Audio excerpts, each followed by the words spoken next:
On March 5, 1979, two Soviet space probes drifting through the inner solar system were hit by something no one saw coming. In less than 1,000th of a second, their radiation detectors spiked from a calm 100 counts per second to over 200,000. 11 seconds later, a NASA probe got slammed, too. Then, satellites orbiting Earth started going haywire.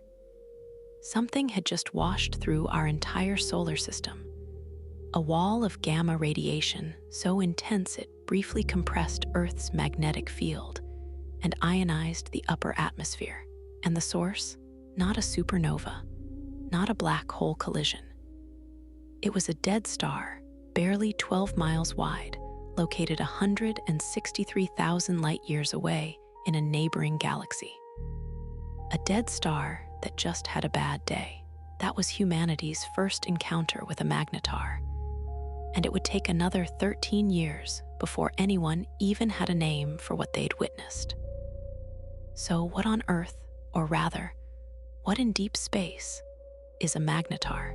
And why should a tiny, dead stellar corpse be capable of releasing more energy in 1/10 of a second than our sun puts out in 100,000 years?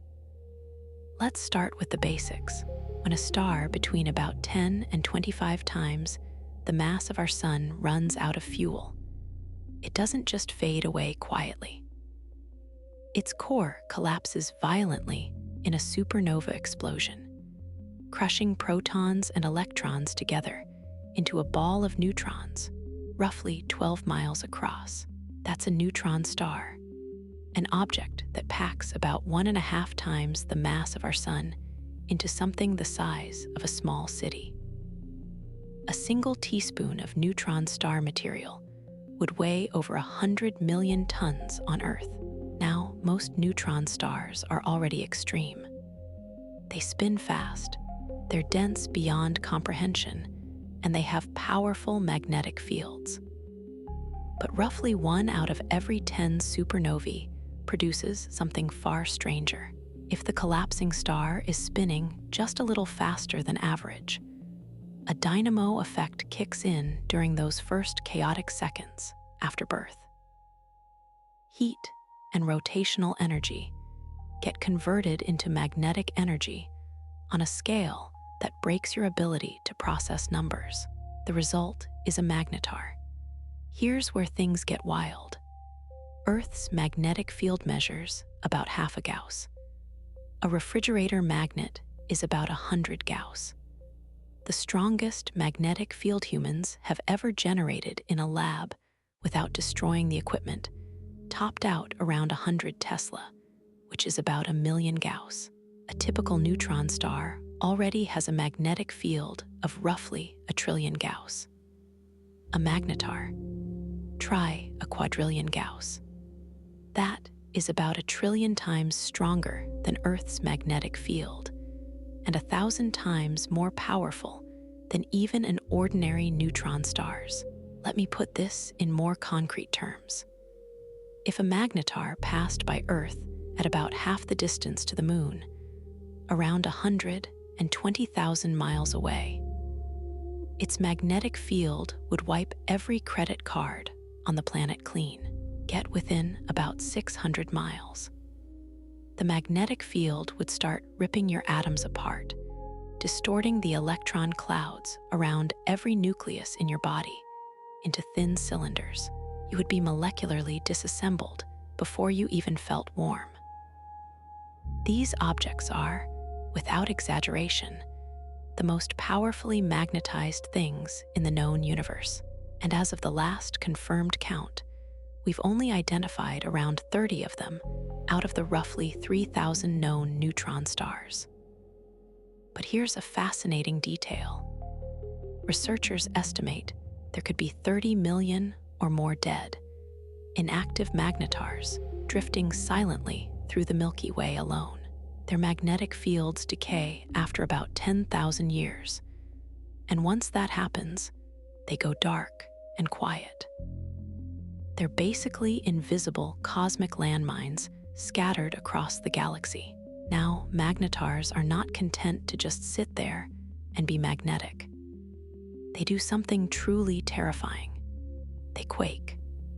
A magnetar's outer layer is a crystalline crust. Think of it as a shell of ultradense material locked rigidly to the star's magnetic field. Beneath that crust, the interior is a churning, layered structure where different depths rotate at slightly different speeds.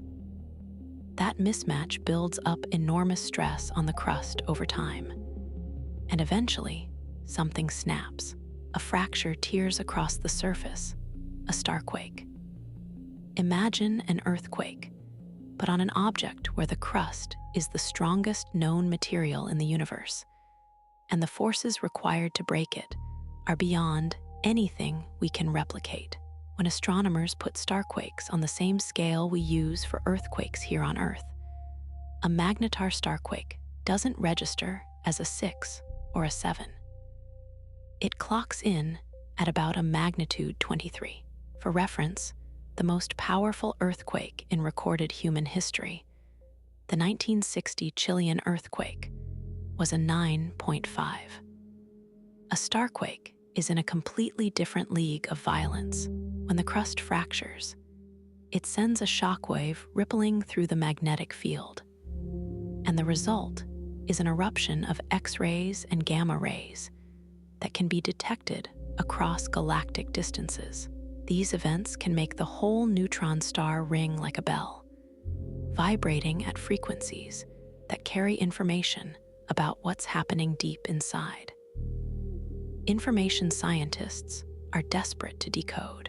The most extreme example we've ever witnessed happened on December 27th, 2004, when a magnetar called SGR 18 6-20, sitting about 42,000 light-years away on the far side of our galaxy, unleashed the most powerful stellar explosion ever recorded outside of a supernova. In roughly a fifth of a second, it released as much energy as our sun produces in about 250,000 years. The gamma ray burst was so powerful it temporarily disrupted satellites orbiting Earth, forced some research instruments offline, and caused measurable changes in our planet's upper atmosphere, from something 42,000 light-years away. If that same burst had originated from a star just 10 light-years away, it would have been comparable to a 12-kiloton nuclear detonation and could have stripped away the ozone layer, potentially triggering a mass extinction. And here's the thing, we've only observed 3 giant magnetar flares in 40-plus years of monitoring. In 1979, 1998, and 2004, we might be waiting decades or centuries for the next one.